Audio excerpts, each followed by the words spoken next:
Good morning, everybody. So I've had some requests from students to make some videos explaining the sort of detailed nuances of a couple of exercises.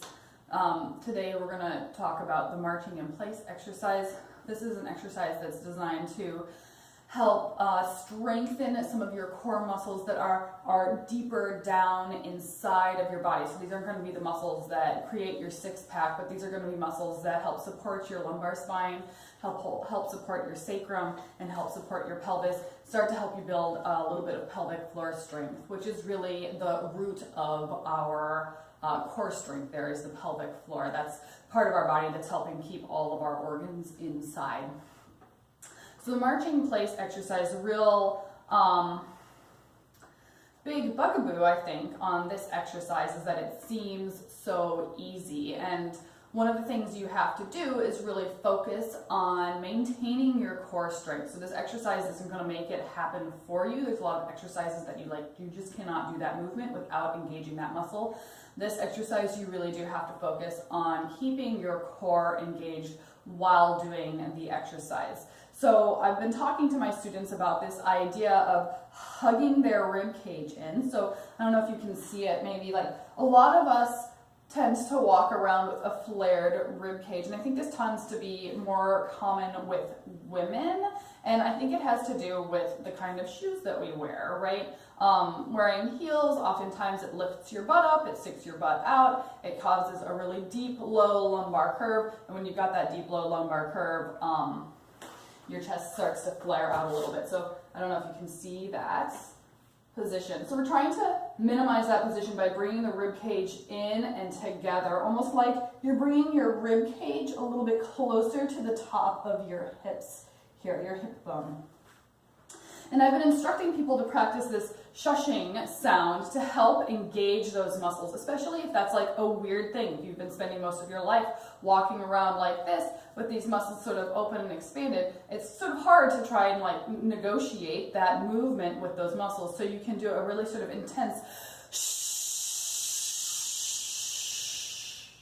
noise to help get everything to move together. And you can kind of feel how everything sort of cinches together in front of you. So let's try that again.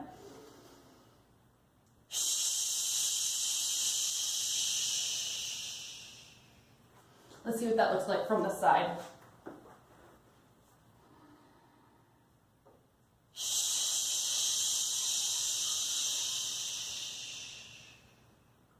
So you might have noticed that I went from having sort of a lifted position to a little bit more of a curled position.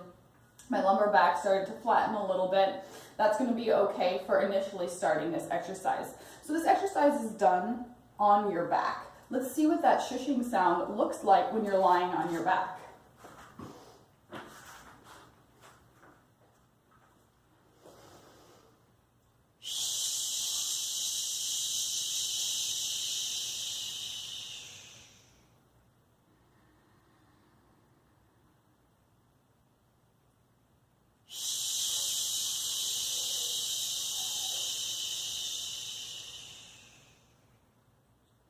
Kind of see as I inhale, my fingertips expand, and as I exhale, they move closer together.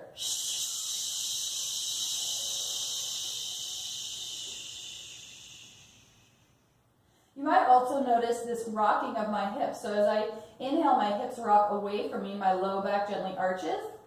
As I exhale, my hips rock towards me. I'm hugging my belly button in. I'm hugging my rib cage towards my hip bone. I'm hugging my sternum in here, and my low back presses down onto the floor. Now, I think this is a really good way to start off this exercise, is to practice that hushing noise, find that core engagement, and then maybe just stay here, holding that core engagement, making sure that your belly button, this part of your core, is moving down. So a lot of the time when we do core exercises, you find sort of tenting or pooching out of your tummy, like in crunches or something like that. We really want to avoid doing that because that means that there's pressure from the inside pushing out, and that can cause some problems. So thinking about drawing everything in, keeping those muscles really tightly interwoven in front of you, and just staying like this. And maybe this is how you start the exercise. You just do this for maybe 20 seconds at a time.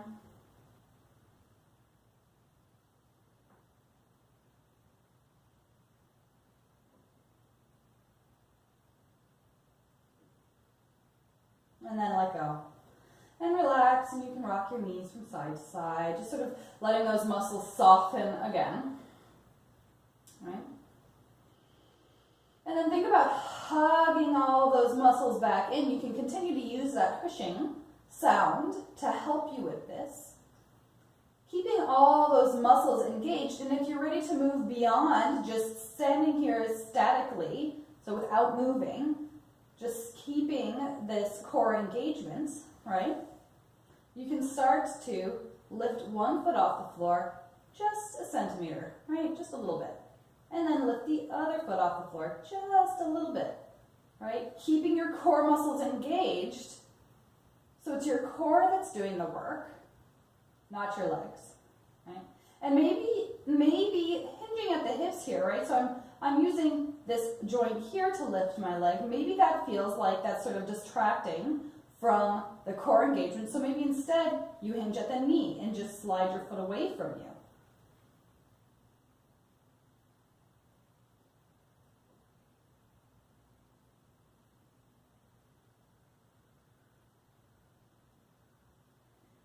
Do this about 10 times on each side.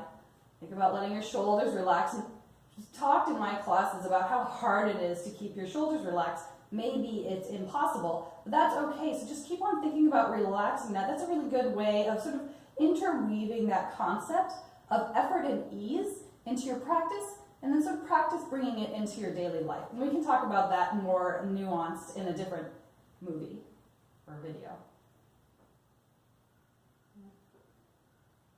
So marching in place. If this starts to feel like it's too easy, you see how my rib cage is still sucked in, my belly is still hugging towards the floor, my rib cage is still moving towards my pelvis here, you can start to slide your foot away from you and extend your leg. Now when you do this, if you feel your low back start to arch off the floor, it means you're not quite ready for that. So bring your leg back in and either extend your leg less next time or return back to that marching exercise.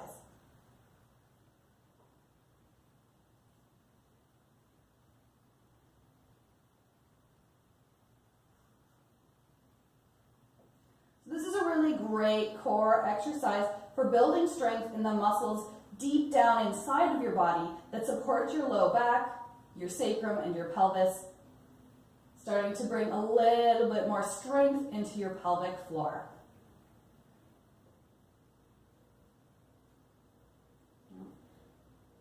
And when you're finished, again, relax. Just rock your hips from side to side. See, I'm not rocking my hips a lot. I'm not bringing my knees all the way down to the floor. I'm just sort of doing a very relaxed rock here to soften my body.